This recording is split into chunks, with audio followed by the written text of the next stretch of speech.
happening, people? It's your girl Mina. Welcome back to the channel. You already know what it is. Big up to everyone locked in. What is it today? It's Wednesday, and I don't think I've streamed since like Friday. Yeah, I think Friday was the last time I actually streamed. So I apologize because it's actually not Daily Dose of Mina, because this is the first time I've streamed all week. But you know what, guys? Sometimes you just need a break. You just need a break. And during the international time, the international period, sorry, I think that is the best time as a content creator to take a break, because there's not really much to talk about. But of course, over the last couple of days, you know, Ruben Amorim officially joins Manchester United and takes his first coaching session. We've got a lot of transfer news coming out of the woodworks, and obviously we are approaching the return of the Premier League, which means normality is restored. We finally got some structure, guys, after this weekend. Big up to everyone in the chat. Be sure to hit the like button and be sure to subscribe as well. Big up to Stu, big up to Ian, big up Theo, big up Red Scare. Claire says, nah, don't apologize. This is way better than trying to fill up the time with nonsense. I hear it. Yeah, it is. It's really difficult during the international break, but also it's a nice time. Like, I hung out with family on the weekend. I saw my family twice this week. I got to see my cousins. I don't really get to see them that often when there's football content, when there's football on, because football just consumes a lot of my time, unfortunately, or fortunately, if you want to put it like that. But I hope you guys are all doing well. And as I mentioned, Ruben Amorim takes his first training session on Friday. He will do his first press conference as Manchester United head coach. And I don't know what it is, guys. It just feels different. It, like, this time round, it just feels different in a positive way. You can see the mood in the camp at Carrington. Not everybody is back from international break, but you see obviously the pictures and the videos coming out. It's pretty funny how everyone's like over analyzing that 1 minute clip of his training session, his first training session, saying, oh, look, free in the back. Oh, Anthony is wing back. He's just making do with what's available to him. But it does kind of give me that idea that we will probably see a back three against Ipswich on Sunday. Ridwan says, how's the weather? I'm absolutely finished. Mate, I've got my heating on in the studio, as if my studio doesn't overheat already because of like all the screens and everything. But I've also got a heated blanket on as well, guys. It is absolutely freezing. I'm sorry. I know this is off topic, yeah, but honestly, guys, I don't know, man. I've lived in the UK all my life. I don't ever remember it being this cold in November. If it's this cold right now, bro, I can't imagine what it's like in December and January, when it tends to become a lot colder. And I think I saw on the news earlier this week that it was the coldest that it's ever been in nearly 100 years in the UK in November. So that says a lot, guys. I'm drinking like 3 cups of tea. Everywhere I'm walking around in my house, I'm walking around with my heated blanket on. If you lot want, guys, it's the best investment. They should actually sponsor me, because I've been promoting it to everybody, all my family, all my friends. Get a heated blanket in the winter, guys. You guys will not regret it. You won't. But yeah, it's very cold, and I'm scared because I'm going to a couple of football games in the coming weeks, and I don't know, man. I gotta wrap up. I gotta wear like 3 hoodies, 2 jackets, everything. And it's winter, so it's time for me to bring out the Timberlands as well. It's warming up on the weekend, 12 to 13 degrees. What? What? Let me check. Hold on. Oh my God, it's 15 degrees on Sunday. What is going on? It's 0 degrees today and it's 15 degrees on Sunday. I don't know, man. Greta Thunberg, is that her name? She needs to explain global warming to me, because this ain't making sense. This ain't making sense. But big up to Troy in the chat. Big up to Michael, who says, we say this every time we get a new manager / coach. Is that wrong, though? Is it? This is my question to you guys. Is it wrong to be optimistic every time you get a new head coach? I don't see anything wrong with it, personally. I don't think that there's anything wrong with being optimistic every time you get a new head coach. But if I'm being honest, Ruben Amorim has to be the one that takes us to the promised land, or maybe get us close to being back to where we once were, because I don't know if I can handle going through another Eric Ten Hag situation, another Oli situation, another Jose situation. I don't think I can handle it. But I'm going to be honest, I think it could be different this time around because of Ineos and because of the footballing structure. I don't want to put too much emphasis on the idea of having football structure, but I definitely do think that they'll play a big part in it. But let's actually get into it. What should we start with? What should we start with? Let's start with this guy. This is actually a perfect starting point, because obviously January transfer window is coming up. And of course, with January transfer window, clubs also plan for the summer. Now, we're going to talk about Alphonso Davies, because it really looks like United are in to get him. And if they manage to beat Real Madrid, to another signing, this Ineos pool is different. is different, because we all know what Real Madrid's situation right now is. They're not that great this season. They need to Florentino Perez needs to go around Europe and flex his muscles a little bit to bring other players to the club. You know, they're in for Trent. They're reportedly in to go and potentially sign or make a move for Saliba next summer.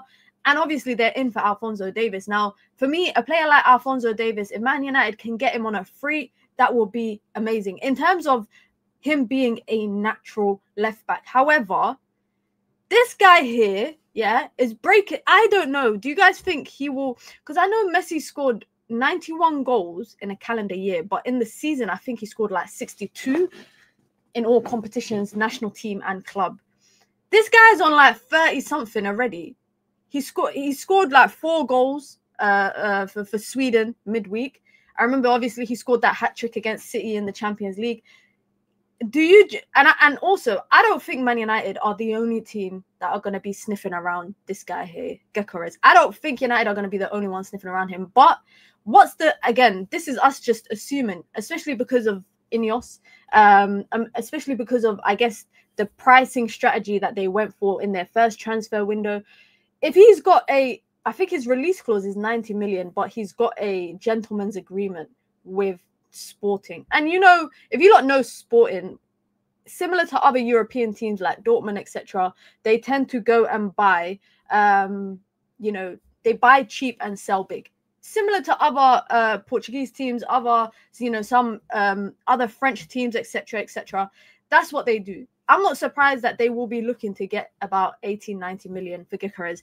But or equally saying that, I don't think United will be the only ones in for him. I know for a fact people like Arsenal will be in for him. I wouldn't be surprised if Chelsea are in for him because Chelsea were also looking for a striker. There's not any news on him, but this is just, I think, one to keep an eye on. I definitely think it's one to keep an eye on. Another transfer reportedly to keep an eye on, or a player to keep an eye on, is Jarrad Branthwaite. You know what, guys? I think we are going to see a lot of the same names over the next 6 months. I think it's going to be the same names that we're going to see popping up consistently. And this guy here is going to be one of it. For me, it's very evident that Manchester United want to sign a left-sided centre-back.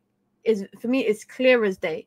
And if they are going to do that, they will keep going for the guy that they wanted to get in the summer. Manchester United, according to Chris Wheeler, Manchester United have held talks in recent weeks about how likely it is to make a move for Jarrad Branthwaite in the January window. Now, I was watching David Ornstein on Sky Sports a couple of days ago, and he was talking about a PSR situation for Man United that heavily impacts them in the January transfer window. He said he thinks, due to the PSR situation, that it's very unlikely that Manchester United make any marquee signings in January. He didn't write off any potential maybe loan deals, but he said anyone of, you know, value is very unlikely. He doesn't see it happening because of the situation that United find themselves in. Now, just for some context for PSR, guys, PSR is from financial year to financial year. The football financial year is the 1st of July to the 30th of June, which means a lot of the players that United brought this summer is in this financial year. And obviously the financial year ends at the end of the season on the 30th of June, which means by the time it gets to the summer window, it's the new financial year. And what I think Ineos have been trying to do, and I know that they're cutting costs everywhere in the team, but equally we saw them doing it in the transfer window in terms of trying to spread out payments across a number of years.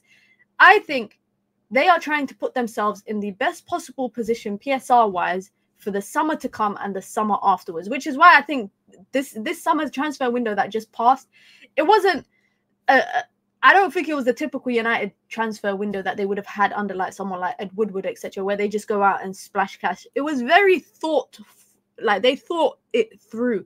Every transfer move, Lenny Yoro, the Ugarte one, the biggest thing that was holding it back from happening was the payment terms. A lot of the transfers United made was because of it was within the realm of possibility of how they wanted their transfer terms to be. And that is obviously due to them trying to find loopholes for PSR. And PSR is a headache, guys. Everton fans will tell you about it itself. PSR is a headache. But like I said, Jared Braithwaite is one to definitely keep an eye on. Theo says, I had a bad feeling about him. Have you seen his latest injury record? I know he's been out this season. I know he's been out for the last, I think he was out from the beginning of the season, August, until about October. But I remember Kadeem, who is a subscriber, who's also an Everton fan, was saying that he's back from injury, but Sean Dyche is just not playing him at the moment. Big up to Stu, who says, we never do deals in January anyway, do we? Plus, I'd rather see how Ruben coaches these players before signings. Well, it's interesting because one of the things that have been mentioned is obviously not only Ruben Amorim kind of making the most out of the players that he has, but it's been kind of mentioned that the need for intensity. So I can't lie, guys. I'm excited. I'm optimistic for this Ruben Amorim era, but I'm very curious to see how these players will look in an Amorim way or in an Amorim style of football. Because one of the most important stuff in that kind of system, if you want to say, is intensity. And what the intensity that Erik ten Hag had Man United playing and what potentially they could do under Ruben Amorim is going to be completely miles apart. I think it's going to be completely miles apart. Z says, I don't get what people are seeing in this geezer. He ain't good. The only thing that I don't think he's the best at is on the ball. I think he's okay on the ball, but I feel like Man United's backline, and again, this is just me making assumptions, but I look at Ruben Amorim and his system and the centre-backs that he had at Sporting and potentially just how centre-backs play in a back three. And I just imagine that all of them have to be good on the ball. They can't, no one can have a deficiency on the ball because of how important it is in a back three to kind of step up. And also, if we're going off of right now, because we can only go off of Ruben Amorim at Sporting. And at Sporting this season, they had one of the highest lines. So this has to be a back line that's able to step up. Now, with Delit, Lenny Yoro, I genuinely kind of I genuinely think that United will sign a left-sided centre-back because I don't think Lisandro Martinez is one for the future under Ruben Amorim. But we're going to have to see how it is because, I don't know, Lisandro Martinez is an interesting one for me because I always said it. In the summer when Man United were linked to signing 3 centre-backs, they wanted Delit, they wanted Yoro, they wanted Braithwaite. I always said, where does this leave Lisandro Martinez? And maybe Lisandro Martinez doesn't look like he could be a backup player. He could definitely be a starter. But equally with saying that, maybe Manchester United are at a point now where they need height, they need physical. Like, you know, I genuinely feel like, you know, they can't. When I say players can't have deficiencies, I genuinely think, yes, Lisandro Martinez is a good centre-back, but there are some things that he lacks, and we definitely see it. And you know, this idea that he could play left back, I don't like Lisandro Martinez at left back. He's not my cup of tea at left back. But equally, I'm very curious. He's one player that I'm very curious to see. I'm seeing people talking about Mason Mount and all of them guys. I'm more curious to see what he looks like under Ruben Amorim and if there's a future for him with Ruben Amorim. And just on this guy here, because we were briefly just talking about him in terms of being a free agent. You know, if I'm not gonna lie, if Real Madrid managed to pull off signing Alphonso Davies and signing Trent, kudos to them. Kudos to them. I really hope that they don't pull it off. In my heart, I want them to take Trent out of the Premier League and take him to Spain. Do that. If you're a Liverpool fan, I'm sorry. I have this debate all the time with my friends who are Liverpool fans. But reportedly, Manchester United's interest in Alphonso Davies is getting more concrete, and the numbers that Manchester United are willing to offer are higher than both Bayern Munich and Real Madrid. So Alphonso Davies is a free agent. Manchester United have been linked to other left wing backs, right? And this is what kind of sticks out to me, whether or not this is the right deal for United to go for, because they've been linked to, you know, Milos Kerkez at Bournemouth. They've been linked to their very own Alvaro Fernandez. They've been linked to who else have Man United been linked to? We've heard talk about Ain't Nouri, but there hasn't been any concrete links there. And Alphonso Davies is another name that has popped up. Now, out of all of them, PSR, and I know you lot are probably going to hate the term PSR by the end of the stream. From a PSR perspective, getting Alphonso Davies is probably the best option for Manchester United because there's no transfer fee attached to him. There's no transfer fee attached to him. It would, of course, require a signing on bonus and probably making him quite hefty giving him quite hefty wages. But really and truly, guys, yeah, I'm not being funny, but if he was given 200k a week, that wouldn't even put him in the top 10 high. I don't even think that makes him in the top 10 highest earners. And can I also say, I don't care about wages. Yeah, as a fan, I don't care about. I look at wages and I don't care how much players earn as long as they perform, because it's not my money at the end of the day. I'm not the one paying their wages. But Alphonso Davies, for me, is out of all the left backs that United have been linked to, he's the purest out of all of them, in my opinion. I.e., he's the most natural left wing back out of all of them, and you know it because of his ability to play as a left winger. For Canada, he plays as a left winger. I've seen him playing as a left mid. I've seen him playing in centre mid at one point during the World Cup for them, and obviously he plays left wing back. Defensively, he's good, and I think Manchester United will have to prioritize this notion of making Anthony into a wing back is not it. I'll be real. Alphonso Davies is injury prone. No, let's check his injury record. Let's go and check his injury record. Let's see what his injury history is saying. Alphonso Davies, injury record. His last injury, guys, was in 2021-22 season. Come on. Is this what we're calling injury prone? Actually, no, it's not in order. What the hell? Sorry, guys. My bad. There you go. That's his last injury. Oh, why was it not in order? I had to shuffle it. Sorry, guys. His last injury was last season. February the 4th to February 25th. He missed 4 games for Bayern Munich. Before that, he did miss quite a few games. But really and truly, actually, the season before that, he missed 7 games. The season before that, he missed the COVID year. He missed quite a lot. Let's actually look at it here. There you go. If we look at it, his worst season, he missed 28 games. That was at his worst. But I wouldn't call this. Is this what you lot are calling injury? This ain't injury prone. What do we deem as injury prone, guys? For me, if you miss more than 15 games in a season, in like consecutive seasons, that's when I'm going to start to question your fitness and whether you have injury issues. That's when I'm going to question it. But again, I think look at this. Between 2 seasons, he didn't get injured at all. 18-19, he missed 5 games. And then 2021 was his next injury. There was a whole season where he was fit. I don't know how people look at the possibility of Manchester United signing Alphonso Davies and they kind of not turn their noses up, but kind of suggest that there's better out there. Let's be honest, guys. If we're talking about wing backs in football right now, or even fullbacks, DeMarco is definitely up there. I like DeMarco. I like Grimaldo, but he's obviously a lot older. If I'm talking outside of the Premier League, because there is a whole world of football outside of the Premier League. And if you're talking about, for example, right backs, you know, there's lots of fullbacks out there that Manchester United could definitely target. But for me, if I don't care about the wages. Would Davies be first choice at Madrid? Listen, from what I know about Real Madrid fans, and I've spoken to some of my friends who are Spanish people who are diehard Real Madrid fans, they are fed up of Mendy. They are fed up of Ferland Mendy, yeah? And they've also got the same issue on the right-hand side, which is why they're obviously going for Trent. And like I said, if they manage to sign Davies and Trent, both of them as free agents, that's going to be the heist of the summer. But equally with saying that, Man United shouldn't take themselves out of the race because they think, oh, you know, he's going to go to Real Madrid. There's more to offer. He would be a starter at Real Madrid, but equally he will be a starter at Manchester United. So what can, obviously Real Madrid could possibly sell to him winning the Champions League in his first season or winning the La Liga, etc., etc.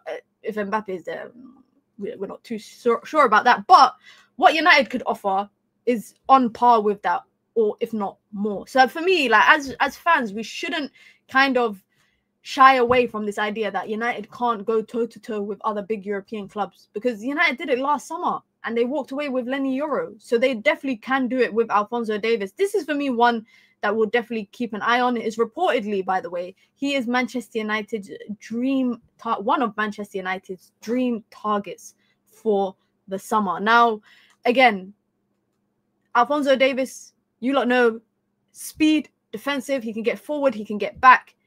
And for me, under Ruben Amorim, in a back three, if you're playing with wing backs, one of your wing backs, I think, has to be defensive minded. One of them has to be I think one of them has to be defensive minded, and one of them has to be, what's the word, offensively minded, but be able to obviously defend as well. And yeah, he's 24. He's only 24 years old. United can sign him to a 4-year deal, and by the time his contract ends, he will still be kind of in his peak of football. So for me, that's a no-brainer. That is absolutely a no-brainer, because we need to let this idea go that Luke Shaw is going to be a left wing back. Like, fans need to let go of that idea. They also need to let go of the idea of Anthony being a wing back for Manchester United. It's not going to happen. So I said this last summer. I said it in the summer. Man United, for me, had to buy another left back. But going into the next summer transfer window, 6 months away, 7 months away, however long you want to say, it's a no-brainer. Top of the list is fullback. For me, actually, top of the list is striker, fullback. Like, honestly, Manchester United have to solve this wing-back thing. Because, and I've also, the reason why I don't like the idea of Anthony or Luke Shaw, etc. Luke Shaw, again, one of the reasons are his injury problems. But I just want Man United to sign players who naturally can play in that position. So if you want a wing back, a left wing back, sign someone who is naturally a left wing back. There's no need, don't go out and try and sign someone that can play as a left wing back, but they prefer to be a left back and play in a back four. There's no need to do that. Sign someone who is actually naturally a left wing back. And there's actually not many of those kind of players out there right now. There's not really many players that are naturally left wing backs. But be sure to hit the like button, guys, if you've just come through. We're on the road to 8K, so it really helps with the algorithm. I had a nice little break from streaming, but we're back now with the daily dose of Mina. So you know the rules, guys. You come in, you wipe your feet, you say hi to everyone in the chat, and you hit the like button. If you want to join the membership club, you can. It's the pinned comment in the chat. You get your badges, you get your emojis, you get your custom member content, and of course you get to support the growth of the channel, the ever growing channel as well. It's the road to 8K, and I'm trying to hit it by the end of the month. There's only like 10 days. There's only like 10 days left of the. Can you guys believe it? It's already nearly December, and then we're basically it's the new year again. Where has the time gone? Let's analyze this training because I watched it over 10 times. I will be honest, guys. I watched it once. But I couldn't scroll on Twitter without seeing screenshots and analysis. I don't know how everybody has overanalyzed one training video of a minute long. Like, this is how you know we've been deprived, and this is how you know everybody's excited for this new era, because we, as fans, guys, I saw people writing think pieces about a training video saying, oh my god, look at this person playing right side. Come on, guys. They are showing us, by the way, probably like 1% of probably what happens in training. People, I saw someone saying, look at Ruben Amorim. He's got his hand around, I think he had his hand around Kobe or Rashford or something. Yeah, look, he's taking them under the wing. I said, guys, come on. This is like English literature class where you have to overanalyze everything to try and get an A grade. We don't need to do that. But we're going to do it anyways. We are going to do it anyways. I don't know how you lot feel. But like I said, I am excited. I am optimistic. I'm also very curious and very cautious, because for me, I think the most important thing is to channel patience. He is saying, Ruben Amorim has said, I think, all the right things. He's kind of suggested, you know, the path that he intends to go down, you know, the 3-4-3, you know, the kind of playing on the front foot, being able to adapt. He's saying all the buzzwords, right? But Eric Ten Hag did that too. And I don't want to be a party pooper, but I don't want to say lower your expectations, but also I'm seeing people say title charge. And maybe this is where I kind of differ, because for me, I just want Ruben Amorim right now, the first month, steady the ship. We're moving like Titanic, guys. We got hit by an iceberg, yeah? Patch up that hole and just steady the ship, yeah? We don't want all of us to fall off the boat and end up freezing in the water, yeah? We don't want that. I just want Ruben Amorim for the first month to just steady the ship. The direction you want to sail in, we can talk about that come after the first 4 weeks of the Ruben Amorim era, yeah? Because there's a run of games in December, guys. That's going to be a true test of patience. You lot saw what happened to United last December it was a very unstable situation in the fan base. It was a very unstable situation, right? But we got through it. In this December, fortunately, Ruud van Nistelrooy managed to get 3 points on the board for us in Europa League. And fortunately, again, Ruben Amorim is coming in to take over Manchester United in the Europa League, where we are playing the smaller clubs. It's not the Fenerbahces and the Portos, etc. So I think that should, be comfortable kind of, I don't want to say comfortable wins, but United should be able to win. I mean, they won under Ruud. They should be able to do it under Amorim. But then you have to remember that the Premier League run of games are not favourable. We got Arsenal away. We got City away. I think we got Everton as well, which is the first Premier League game under Ruben Amorim at home. And then there's just a run of games in December where United are playing every 3 days. You know, the Premier League schedule is very chock-a-block in December. Be patient, guys. Just be patient. All I want to see from this manager in the first season is just the style of play, something Erik ten Hag never established at United. But do you think with Erik ten Hag, it was kind of Erik ten Hag was able to mask that? Because in his first season, United were getting results, guys. We went down at Fulham to come back, and Garnacho scored the winner. We went into World Cup break, and then do you remember that time from the World Cup break? I think we played Burnley in the Cup. From that game in December up until about March, United were practically I think we lost to Arsenal at the Emirates, and other than that, United were just winning games. I think Erik ten Hag was able to mask that, but for me, the results and getting a run of games is important, but equally, I'm not going to be blinded to the results and 3 points is 3 points. You just get it how you get it. I'm not going to be blinded by that, because I think Ruben Amorim has said, like I said, buzzwords. He said the words that fans want to hear. He's spoken about style of football, adaptability, a back three, etc., etc. I need to see that. I need to see it, and that's why I always say having a style, having a football philosophy. It's all good when it's a theory, which is what Erik ten Hag had. He had a theory. He had a theory. Oh my God, you look, guys. This is what happens, yeah. When you're a freshie, this is what happens when you're a fob like me, and I can't pronounce the word theoretically. I can't say it like in transition when I'm speaking. I have to stop to say it, to sound it out in my head. Yeah, but theoretically, Erik ten Hag had a good style of football, but from a practical perspective, it just never worked. But in his first season, that was okay because the results were there. We came off of that season with Ralf Rangnick, and I think as fans, everyone was just excited to be winning games. Everyone was just excited. Marcus Rashford was popping off, Bruno Fernandes, etc. We had a decent squad, but we were blinded by the results. With Ruben Amorim, it's not going to be the same, in my opinion anyway. It's not going to be the same. Definitely not for me. There's also other things because, you know, Ruben Amorim has been praised. Before he joined Manchester United, he was highly praised for his ability to use young players and, you know, build them and nurture them, etc., etc. This guy here, I am excited to see him for Ruben Amorim. No, just actually for Manchester United in general.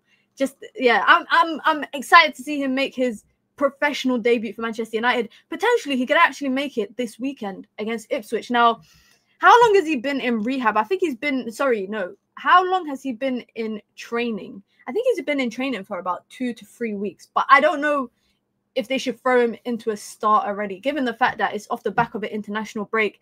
Maybe ease him in, give him 20 minutes here, 20 minutes there, and then have him start maybe the 3rd or 4th game under Ruben Amorim. But I'm really excited to see Lenny Yoro. Equally so, reports suggest that Ruben Amorim is very excited. And also the Manchester United structure are excited to see players like Lenny Yoro under Ruben Amorim. And I can't believe that people kind of suggested that this guy here, Kobbie Mainoo, would not start in an Amorim system. This guy is going to be the first name on the team sheet. Maybe after Onana. He'll be the first name on the team sheet in that midfield. Now, where he plays and how he plays, again, we got to wait and see until the weekend. We got to wait and see until the weekend to see how everybody plays and whatnot. But Kobbie Mainoo is going to be a part of the foundation of the Amorim system at Manchester United. And that might be actually a hot take from me. Is that a hot take? Guys, I don't think that's a hot take. I don't think that's a hot take. I think he will be part of the foundation of the Ruben Amorim system at Manchester United. I was hoping Amorim would be proactive in coaching and improving Kobe, and signs are looking good. You know what's the jokes is that we're taking this away from a 1 minute clip.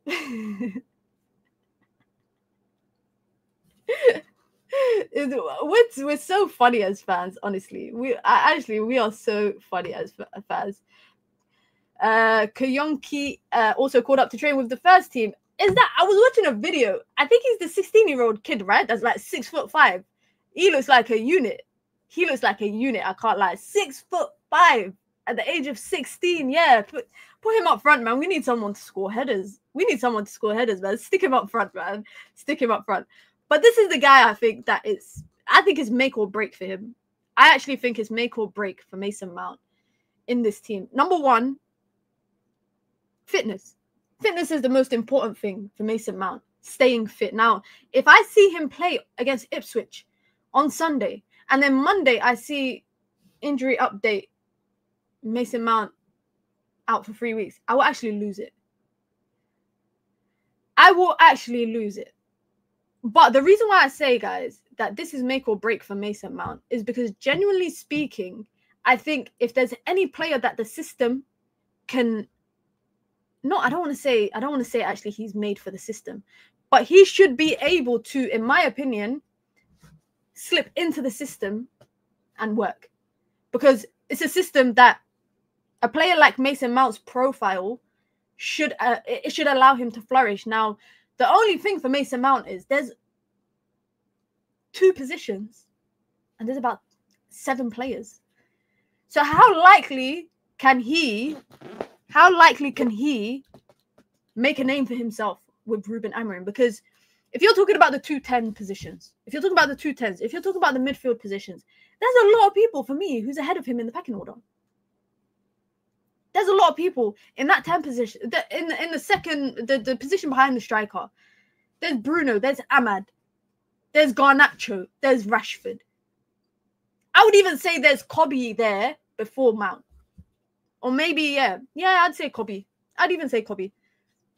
Then in the midfield, he's got, obviously, Kobe. He's got Ugarte, Casemiro, Christian, Eriksen, Toby Collier, if Toby Collier manages to impress the manager, and Mason Mount, of course.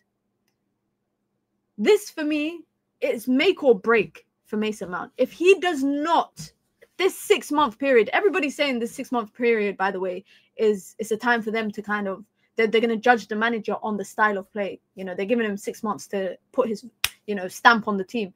I'm giving Mason Mount until the end of this season to prove that United should keep him and not sell him.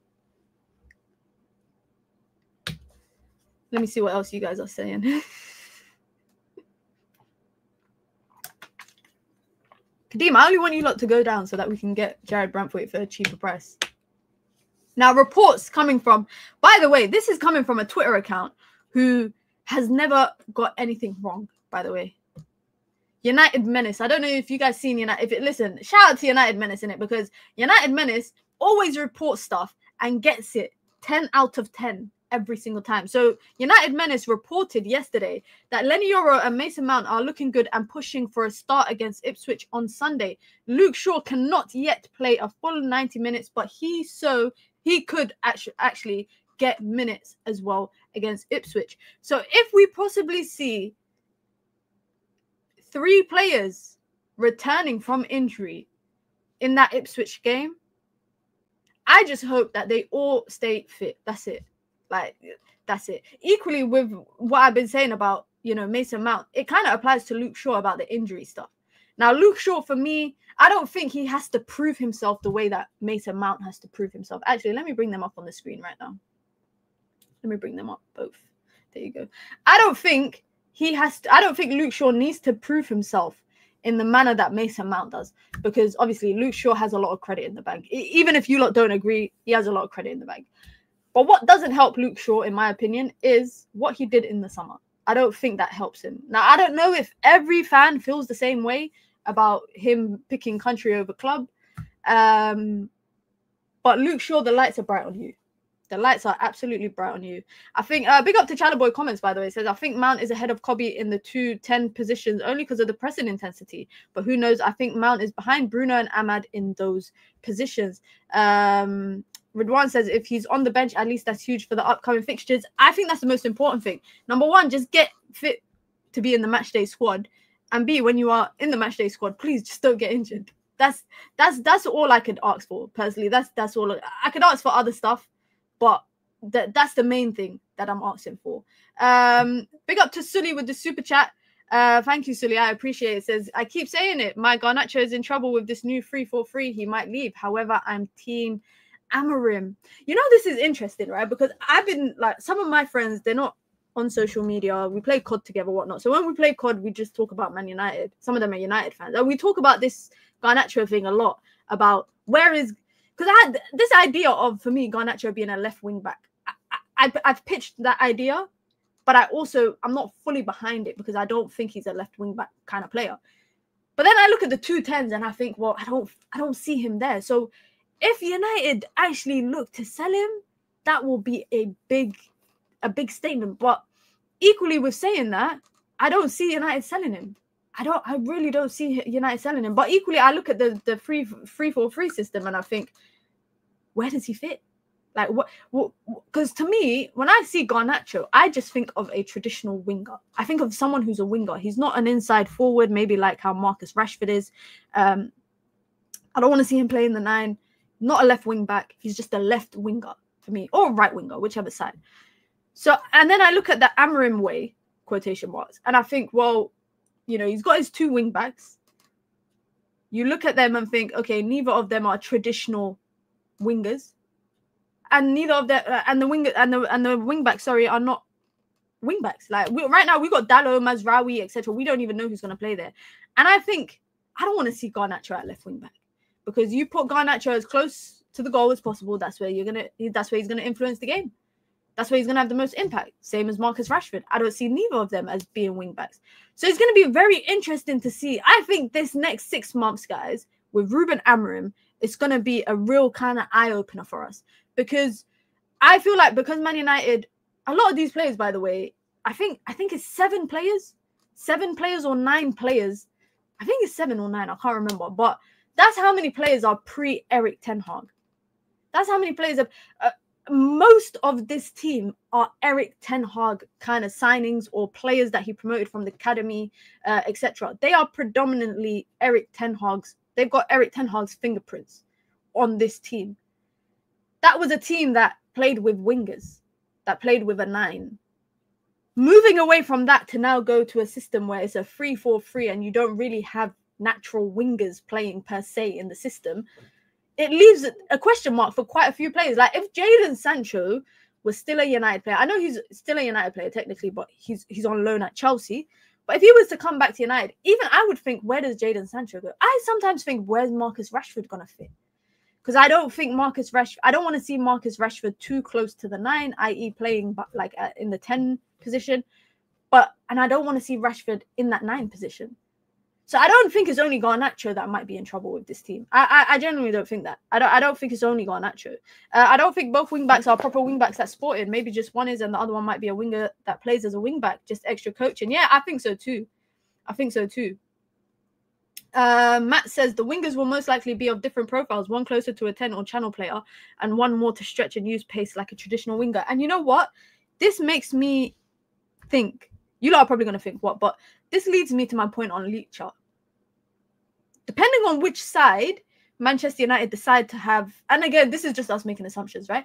But depending on which side of the wing backs they decide to have the more attacking wing back, I think that will genuinely kind of showcase for us if Leacher is in the future plans or not. Because if Leacher is a left-sided centre-back, guys, I don't know if you lot agree with me, but I think he's one of the things that he's not the best at. He's got qualities that he's good at.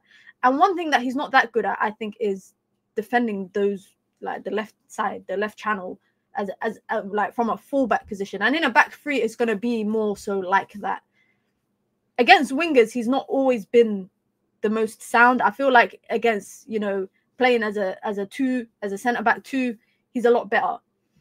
If Manchester United opt to have the more attacking-minded kind of wing-back, on the left, I can definitely see United signing a left-sided centre-back. 100% United are going to sign a left-sided centre-back. But if they don't, Leach is safe. For me, if they don't, Leach is definitely safe. Garnacho is not defensive enough to be one of the wing-backs. He's not a striker. He does not press well enough to be one of the 10s. I cannot see any spot for him in a 3-4-2-1. A lot of people are saying this. Okay, let me ask you a question then. Let me bring up Garnacho on here whilst we're talking about him, because I saw him getting, again, I don't really go on social media during international break, guys. I'm not really on like Twitter and that, but I saw people talking about his performance for Argentina. I don't know how bad it was because I didn't watch it. But this is my question to you guys. Now, Manchester United, in the summer that they brought Garnacho, and they brought a lot of players around that year. It was just before Brexit. They brought in Hannibal Mejbri. They brought in bare people. They brought in that Cambuwala. They brought in a lot of people with the idea of kind of nurturing them in the academy and then first bringing them to the first team or selling them. Now, if Garnacho is one of those players that United look to sell, and this is just a hypothetical, what is the price tag that you think is a reasonable price tag for a player like Garnacho? Now, I saw a report the other day that said, I think it said he was like the third most highest valued under 21 player. Obviously, Lamine Yamal is going to be number 1. I think Zaire Emery was number 2, and Garnacho was number 3. Now, given the fact that, and I'm not comparing them, and obviously he won a lot more, but he wasn't playing as much football. Did he even ever get 100 games at City? What's that guy called? The Argentinian kid, man. Damn. Shit. His name's gone out of my head, but you don't know who I'm talking about. The striker. I know someone's going to say it in the chat right now, but the striker that they sold to Atletico. It's gone out of my head. Alvarez. There you go. Alvarez. There you go. Julian Alvarez. Did Julian Alvarez ever play 100 games for Man City? Again, that's just an assumption. Now, obviously, he won a lot of stuff with City, and they are two different type of players. But I think Man United have made him marketable enough to get at least like 80 million. I'm sorry, if we bought Anthony for 100 million, then sure. Well, let me see what his valuation is on transfer market, actually. I never really go off this because it's not really that transfer value. It's not really that accurate. Damn. Okay. So apparently his market value currently is 50 million as of October the 1st. Okay, that's not looking good. That's not looking good, guys. That's not looking good. But let me see what you lot are saying in the chat in terms of how much you would sell him for. Yahya says 70. Michael says 100. Ridwan says 75 minimum. Alvarez played 67 games for Man City. And can you believe that? Garnacho has already played 100 plus games for Manchester United. So surely that is one thing that is a sellable kind of asset of his. I think 70 million would be, anything more than 70 million is you snatch it and run. But equally with saying that, everybody talks about the idea of selling Marcus Rashford this summer. Like, everybody talks about the possibility of signing Marcus Rashford this summer, man. I can't be a hater, guys. And you lot know, me and Marcus, you lot know, if Marcus Rashford has no fans, that means I'm dead. Let that be a warning to you guys. Let that be a warning to you guys. If Marcus Rashford has no more fans left, it means I died. I'm dead. Because I cannot turn my back on Marcus Rashford. I can't do it. I can't do it. I believe in him. But do you see the difficulty? Because 10 years he's been in the first team. It's coming up to 10 years that he's been in the first team. Like, I've said this I think it was last week. I said I want to see Marcus Rashford lift the Premier League with Manchester United. Like, I want to see that. But if Man United have to go on and let him go, sometimes, you know, you have to let go of something, even if you don't want to. And if Man United genuinely can go, I think right now, I said it was time for Mason Mount to prove himself. Marcus Rashford is the same for you as well. Like, honestly, please just get your 25 goals that I said you were going to get this season. I said he will get 25 goals, all competitions. We're on 4 goals, 21 to go. Let it go. I can't let it go, guys. What do you guys think about the Rashford thing? Do you guys think Man United should look to sell him this summer? Again, I think it's also difficult to kind of... It's hard for me to decide whether United should sell players or not, because like I said, I want to see them under Amorim, which is why I'm saying I'm going to give Anthony a shot. I'm going to give Mount a shot. I'm going to give all these players a chance. But similar to Garnacho, I look at that 2-10 position, or the two players behind the striker, and I think, you know what? I could see Rashford playing there, but what's the likelihood of him really flourishing in a space that I feel will become congested, right? I feel like when you have a striker where, if you look at Gyökeres at Sporting under Amorim, his job was not to get back. It was just to hold occupy the back line, make runs in behind, bully defenders, right? Rashford's going to have a job of getting back if he plays in that 2-10 position. If he plays as a 9, that's a different story. That's a different story. Predicting we'll see a creative side from him, more development of his early passes from deep. Maybe that's what United are trying to turn him into, you know. And it's crazy because he's not even at a stage where I feel like, you know, when Wayne Rooney was regressing in his career when he hit 30, I don't think Rashford is there yet. And when Rooney was at that stage, they'd moved him deeper down the pitch. I don't think Rashford is anywhere near that. But equally with saying that, I feel like Rashford has lost a step in his pace. Again, I don't know whether it's down to an injury. Is it down to his hamstring? I don't know what it is. But if you watch Rashford in games, there was times where he would chase a ball down and you would feel confident that he will get that ball. Like you would feel confident that he's going to get that ball. Now I'm seeing him get outpaced by every possible left back and centre back there is. I'm seeing him get outpaced consistently. Sometimes he even gives up halfway through because he knows he's not going to make it. There was a time where the ball could be going out and you would know that Marcus Rashford would get it. He'd keep it in. Now, 9 times out of 10, I'm doubting him. And if he proves me wrong, all right, cool, he proved me wrong. But once you kind of lose that burst in your step, and I genuinely feel like he's lost a burst in his speed, he's got to play smarter. He's got to adapt his game and change his game. But equally with saying that, how does Man United benefit from that? Because if I'm going to want someone to play deeper, I'm not going to lie, guys. And this might sound absolutely blasphemous. Yeah, so please forgive me if you don't agree with me. If you have to pick between 2 players playing in a deeper position, between Rashford and Xerxes, who are you taking? And whilst you lot tell me who you're taking, I'm going to go through the chat. Amorim loves small squads, so every player is motivated. A lot of the United players are getting sold next summer. That's so rude. Rashford about as mobile as a wheelie bin. Come on, man. Amorim's system is very focused on the centre forward. Could give Rashford the breathing room to pop up with the magic rather than bearing the burden of being the main scorer. Chiku seems to agree with you because says, I'm starting to think Rashford has a big chance to prove himself as Amorim's 9 alongside Højlund. Abu Bakr says, natural touchline winger, and we don't have such positions in a 3-4-3. And that's why a lot of fans are talking about wing backs. Imran says he needs to leave. I think that's in reference to Rashi. And Matt says he'll bring him back into form. MA says Rashford's worth about 15-20 million with add-ons. Don't be blasphemous. Big up to Duale says, I feel like this is his last chance to prove himself or he's gone in the summer. Yeah, I don't know about it being his last chance, but I do think he needs to prove himself because otherwise the asset is just going to depreciate. Like, unfortunately for him, it has been depreciating. It definitely has been depreciating. We've been saying give Rashford one more time since before Oli. We've been saying on his day, how many of those days have we got though, and are they worth it? It's something new every season. I feel like people don't realize, yeah, Rashford is Man United's most prolific goal scorer. Like right now, United are struggling to score goals, but he is their most prolific goal scorer. He is one of 4, 5, 6 players in the Premier League for Manchester United that have over 120 goal involvements. Like, he's in good company. He's 10 away from surpassing Cristiano Ronaldo in the goals tally, and he's 15 away from passing Ruud van Nistelrooy to get into the top 10 for Manchester United.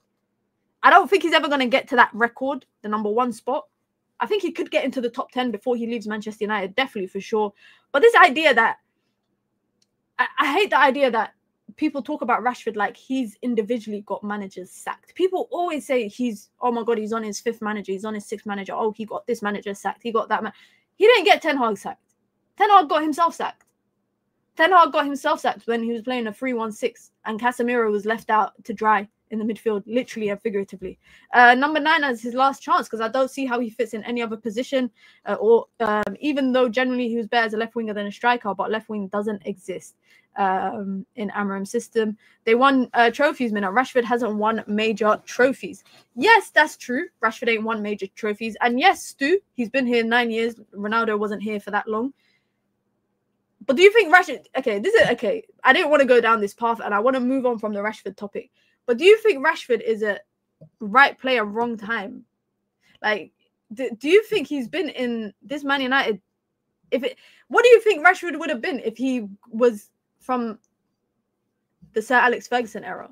Do you think you lot are getting sick of me? Ruud was only here 5 years, and that also, can I say, shows you when people talk about, this is why it pisses me off, when people talk about the best strikers in the Premier League history and people leave Ruud van Nistelrooy out. I'm seeing people talking about, rightfully so, they talk about Aguero and Drogba, Fernando Torres, but why do people leave Ruud van Nistelrooy out when they talk about the best strikers in the Premier League history? I don't understand. I just never get it. I just never ever get it. Rashford's attitude and application has improved this season, and he's now doing the defensive work we criticized him for not doing. The hate this season is just unjustified. If he's from the Sir Alex Ferguson era, we definitely think of him differently. all right, guys. Okay, all right, I'll let it go.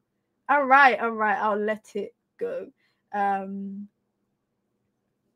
sorry, I don't want to talk about him. I just want to talk about Ahmad. That's the last guy that I want to talk about before we go on to line up. Someone said now that Man United women are winning. Who scored? Let me know who scored for Man United women, because I know it's a very heavily rotated team. Actually, I'll check it myself. Who scored? An own goal. Are you taking the piss? We couldn't even score against Everton. We had to get a flipping own goal to make us go up 1-0. Damn. Just on Ahmad, guys, just quickly on Amad Diallo. Are we all in agreement? Is that even a flipping word? Are we all in agreement? Yeah, that he's the star on the right side of the back, the 2 10s, whatever the hell you want to call it. Are we all in agreement that Amad Diallo is starting there? Because I think it is. For me, Amad Diallo, Erik Ten Hag has blood on his hands for playing Amorim fucking Forsen. Excuse my language, but Amorim Forsen. Let's go see what that guy's doing now at Monza.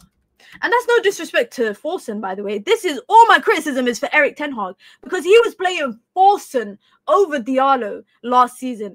The guy has played 3 games since leaving Manchester United. 3 games. Again, no disrespect to him, because it was Erik Ten Hag that was making the decision. But the guy has played 113 minutes. 113 minutes. For some context, guys, that is less than a 2-hour stream. That is less than a 2-hour stream. In the league, Forsen has played 23 minutes. That's a joke. No, my problem is not with Forsen, My issue is with Erik Ten Hag. The fact that Erik Ten Hag did everything possible not to play Amad Diallo. He did everything possible not to play Amad Diallo. And we can make up, we could talk about his man management, etc. But this explains. Do you remember that time Amad was coming off the bench and he looked pissed and Ruud van Nistelrooy went over to him to chat to him?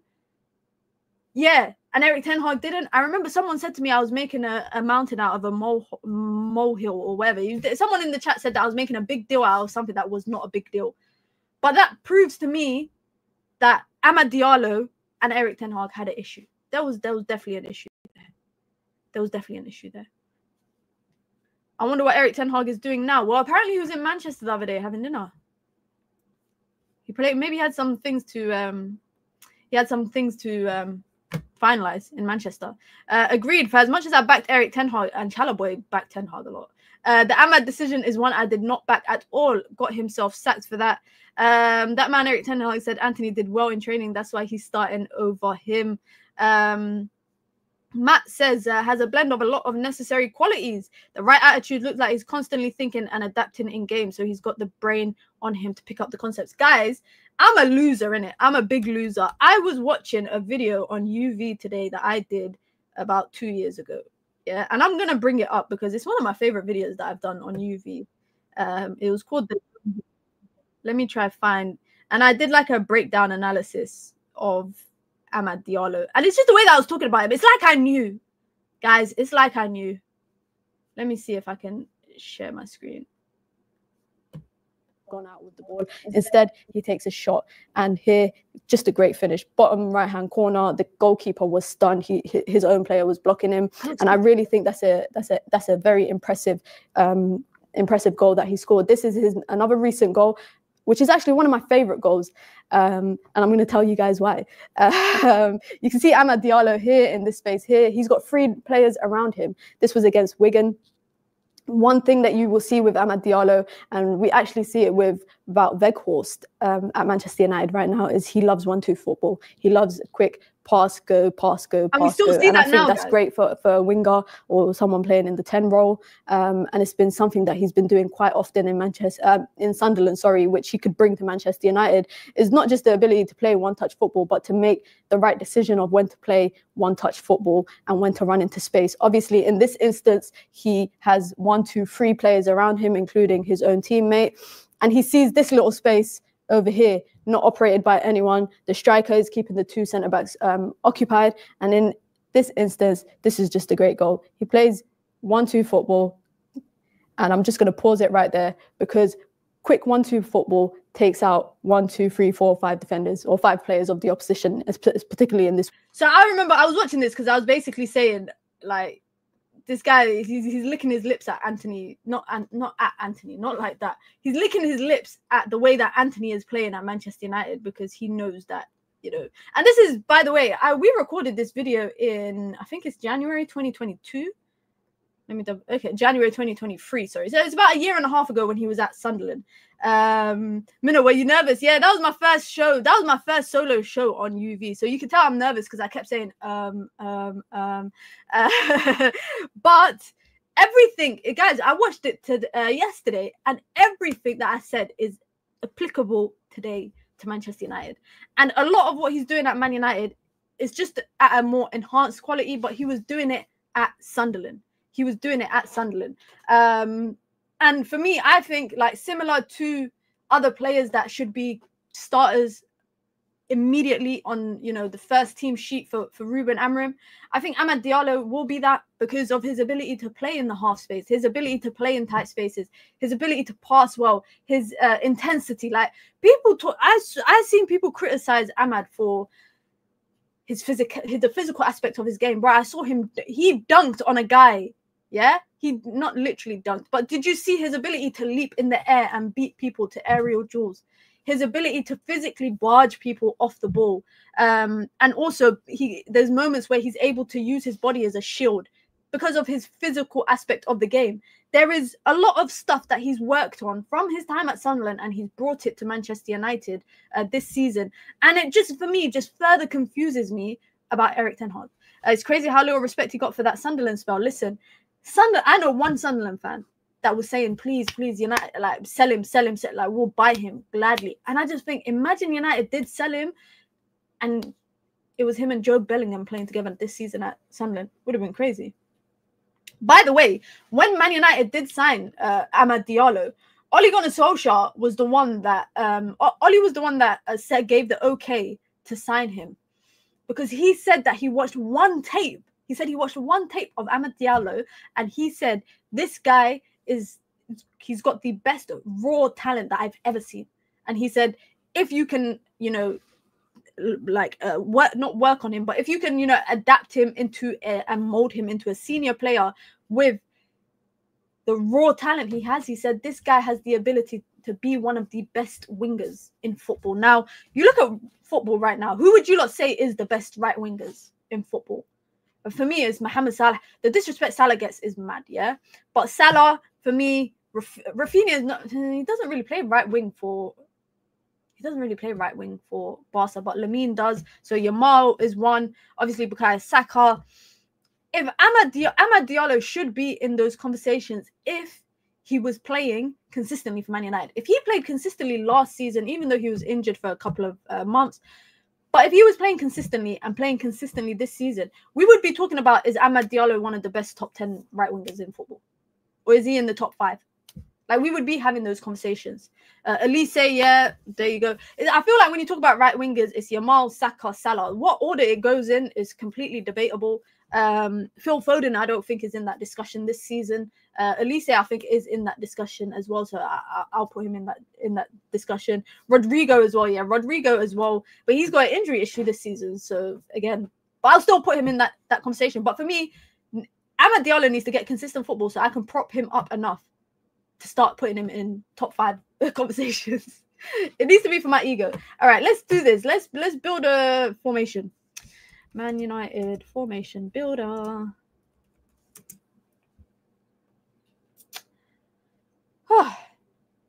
Let's build this. I want to do it on this website, but they've got. Why do they have such an old version of the kits? That's gonna bother me. Okay. How do I do this? I feel like flex right now. I think like I don't know how the hell to use. I'm acting like I do not know how. I don't know how to use this because I've never used this.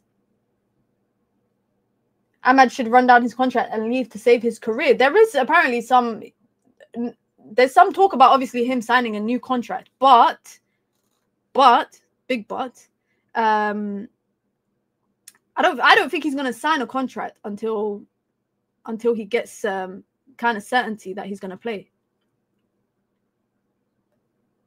All right. This is just giving me the basic in it. This is giving me something to start with. Let's start. I think that this one I would actually say. I think the backline is. Oh, what, bro? You lot cannot see my screen. Let's start with the backline. I think this will be. I feel like this will be the back three for Manchester United. I feel like the back three kind of writes itself a lot of the time. It's nice to have players like Johnny Evans available. It's nice to have players like Harry Maguire, Lindelof, etc. But if Yoro's fit, that's Yoro. Now the midfield, let me go left. I actually think, guys, you lot might think I'm mad, but I actually think it'll be Diogo Dalot at right wing back. Actually, no, I think it's going to be Mazraoui at right wing back. I think it's going to be Mazraoui at right wing back. And I think it might be Diogo Dalot. I don't know why. Is this the best 11 or current available? Yeah, so this is available 11 for Sunday. What's the likelihood, basically? Because, again, I might not want Højlund to play, for example, hypothetically speaking, but it's probably likely he'll play. I think Man United, I feel like Ruben Amorim will not play it safe, but play the fullbacks as wingbacks rather than experimenting. I doubt Yoro starts, might be Mazraoui. Imagine we see Johnny Evans. Now, again, who's to say United are actually going to play a back three? I'm just assuming they would, because the way that what's his name, Ruben Amorim has been speaking, it sounds like they're going to play with a back three. Or he's going to start with a back three from the first match day. So I'm making that assumption. But I wouldn't be surprised if a Johnny Evans starts. I wouldn't be surprised if Harry Maguire, if he's fit and available, if he's an option at right-sided centre-back or even in the middle part. That is I can't lie, this as a back three, woof, that is a very clunky back three. That is a very, very clunky back three. The gap between United will not be able to play a high line. They will not be able to play a high line. Luke Shaw will not be available to start. He won't be available to start. He might just be match fit, but that's about it. Midfield, I think it might be these two. I feel like it will be Casemiro and Ugarte in the midfield. The only other option would be Kobbie Mainoo. I don't think he's match fit either. We don't know if he will be available yet. And that's why I'm going with, I'm playing it safe. Now, I can't physically move it, but you guys know that these two kind of go a bit more inside, and then the striker up top. So I'm going to go with Rasmus Højlund up top. I'm going to go with Bruno Fernandes, and I'm going to go with Amad Diallo. Again, guys, I'm saying this one more time. We know that this guy here will be a bit more center. This guy here will be a bit more center. But this is how the formation builder is, so I can't really change it. I feel like this could be the likeliness of the starting team. I don't know. I don't know how to feel about that.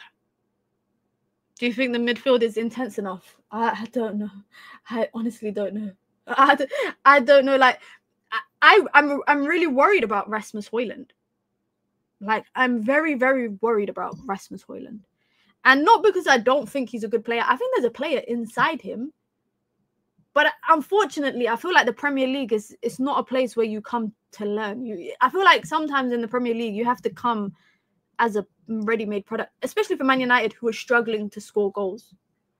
Like, especially for a team who's struggling to score goals, it genuinely feels like there is no leeway to learn on the job. You have to be a proven talent immediately. And for a team, like I said, that is struggling to score, it's scary. I predict Højlund will end the game with 0 shots. Apparently, Højlund has had 0 shots in 1/3 of his games at Manchester United. That is mad. That is mad. I remember the other day, he had like 3 touches in the opponent's half. Dalot is stronger on his right foot. Do you see him cutting infield as opposed to crossing with his weaker foot? Yep. That's why I put him on the left. Now, it could change because Ruud van Nistelrooy did it quite a bit when Amad was starting. He was putting Mazraoui on the right because of their ability to play together. So I've only put Mazraoui on the right because he's available to play with Amad. I feel like it could go either way. I think it could go Mazraoui on that side equally. Equally, with saying that though, I feel like if Licha plays here on left-sided centre-back and United actually play with a back 3, I think it'll be Mazraoui here to kind of defend the channels a bit better. Is Maguire fit? I don't know. I'm just making an assumption. I've been so tuned out of Man United news, guys. I do not know if Harry Maguire is fit. I'm sure if he wasn't, we would have known. Surely, I'm saying we would have known, but I do think he will be available. Y'all don't deserve Højlund. I'm not saying Højlund is a bad player. Can I just make that very, very clear? I'm not saying Højlund is a bad player. I feel like what Man United needed and what they got with Højlund wasn't necessarily necessary. Like, I feel like United needed someone that's giving them 30 goals. They needed a proper striker, not someone that you have to wait it out and wait until they become that player. You know, a player that you have to coach. That's it. I'm not saying Højlund is a bad player. And also, he has tendencies of, I think Højlund has tendencies of getting too caught up in the game and not impact. Like, there's a lot of games Højlund doesn't impact. I could tell you under Ruud van Nistelrooy, I can't remember one game he had an impact. I can't. But I gave him a lot of leeway when he came back from injury because I was like, you know what, let him get back into match fitness and being available. But I definitely think Man United shot themselves in the foot the day that they brought him for 72 million. Because you spend 72 million on a striker. You're not I don't think you spend 72 million on a potential. I don't think so anyways. In particular, when it comes to a striker, I feel like other positions you can afford to kind of buy potential. But striker, when you need goals, I don't think so. I don't know, scoring 16 in our worst season is not a small thing. Then more recently, no one feeds him. Do you think, though, him scoring 16, because we talk about Højlund scoring 16. Bear in mind, guys, he didn't score in the Premier League until December, right? Boxing Day, to be specific, right? We can argue, the guy Ridwan just said it now. He's had 0 shots in 1/3 of his games at Manchester United. So people are not finding him. But when we say that people are not finding him, can we also say that he's not making any impactful runs? Yeah, we can blame wingers for being greedy. We can blame people for making the wrong pass. But equally, I think questions have to be asked about the movement that he makes. Because I've watched games, guys, where United will be transitioning on the left-hand side and someone like Garnacho or Rashford's bursting down the left with the ball. and they would try to play a ball across the box, and instead of coming near post, Højlund's going back post. Like, it makes no sense. So he's dragging the defenders away, but no one is there to run into that space. And also, I feel like last season, the reason why Scott McTominay was so prolific in goal scoring in the manner that he was scoring goals, because the guy was scoring headers, late runs into the box, because he was running into the space that you would want your striker to run into. But that space was becoming available because Højlund was dragging the defenders out into another position. So without Højlund, I think you could say McTominay don't get them goals. But now McTominay is not there. So you need to make the right runs. You need to make the right movements. And I genuinely question the wingers, but I'm also questioning him and the movement that he makes. I think both. I think it's a bit of both. Big up to Aminor with the super chat, says, Mina, why are you disrespecting Anthony? He should be right wing back. You don't need to let this go, man. I don't think Anthony has any aspirations to play right wing back, personally. It's not about, for me, whether he can play it or not. I don't think he has any aspirations to be a right wing back. That's it. That's literally it. Here you go. Yeah, Højlund has poor movement. There you go. Just like Haaland, they can't do much, but they will score if chances are created. Chalaboy says, for Sunday, Rashi, Bruno, Ahmad, Dallo, Cass, Ugarte, Anthony, Licha, Evans, De Ligt, Onana, dark horse to start Mount. Yeah, I feel like the way the media is propping up Mount right now, I think he might be a name we see. And also because he's been there throughout the international breaks. Obviously, some of these players have gone to, what's it called? International break, and they've gone on international duty. So I feel like also the players that stayed back and didn't go on international duty, they got that fitness aspect of the game as well. Big up to Aminor, been a member for 11 months, nearly a year. That's nearly a year. Big up, says Mina, but Ruben can convince Anthony to play right wing back. Again, for me, sign players that are naturally in that position. There's no way of trying to transform him. I've seen someone say that Saka used to be a fullback or wing back or whatever, and he turned into a winger. So we can do it with Anthony. Just because it worked with one player doesn't mean necessarily it's going to work with another. That's it. But I could see Anthony, I don't know, but equally with saying that, I just think, I look at Anthony and think, outside of your defensive aggression, you can't cross, you can't pass properly, you can't do anything. There's a lot of stuff he can't do with the ball at his feet. There's a lot of stuff Anthony cannot do with the ball at his feet. Ashley Young transformed, though. I don't know if it was willingly. That's true. That is true. Even Valencia is another one that transformed as well. That is true. But I guess we just got to wait and see. I know everybody's kind of optimistic for Sunday. I'm nervous.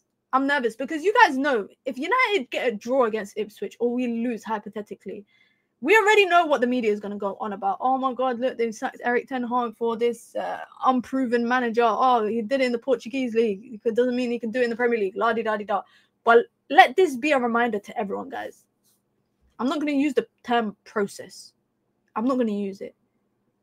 But you know how they say Rome wasn't built in a day? Yeah? The Big Ben wasn't built in a day. Or was it? We don't know. The London Eye wasn't built in a day. The Colosseum, that wasn't built in a day. The pyramids, they weren't built in a day. There's not one seven wonder in the world that was built in a day. Yeah? So if we want something amazing, we gotta ride it out, guys. We gotta ride it out. And that's not me saying that I expect it to be horrendous, because I don't expect the first couple of months to be a horrible experience. But there's gonna be hiccups. There's gonna be hurdles. And please let's not what's the word? Because I'm seeing people talking about title charge. I've actually seen people saying title charge, United title charge. Like, I might cry if we string 10 passes together. If we keep possession for 3 minutes straight, guys, 3 minutes straight, I will gift 5 memberships on my own channel. I will actually gift 5 memberships on my own channel. If we keep possession for 3 minutes straight and we don't pass back.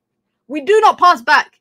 If we don't pass back and we keep the ball in the final third, I will give 5 memberships. You see, I'm asking for too much. But if Ruben Amorim can make us just play any sort of decent football, I'm not going to say his new manager bounce. I'm going to give him all the credit. I am going to give him all the credit. But listen, guys, Make sure you like hit the like button. You know the rules, man. You come in, you wipe your feet, you say hi to everyone in the chat, and you hit the like button. Big up to everyone that sent in super chats today. Much appreciated. Daily dose of Mina, man. We're back. We're back. Tomorrow, what do we have tomorrow? We have daily dose of Mina, and we will have Make United Great Again, because I haven't done any. I have not done any FC25 streams here on the channel because I've been using the international break to just take a break, literally and figuratively. So make sure you hit the like button. I'll be back tomorrow, inshallah. You know, if there's any news between then and now, you know I'll go live. But it's very highly unlikely that there will be any sort of news. So make sure you hit the like button on your way out. I hope you have a wonderful evening, guys, and I'll catch you all tomorrow. I'm out. Peace.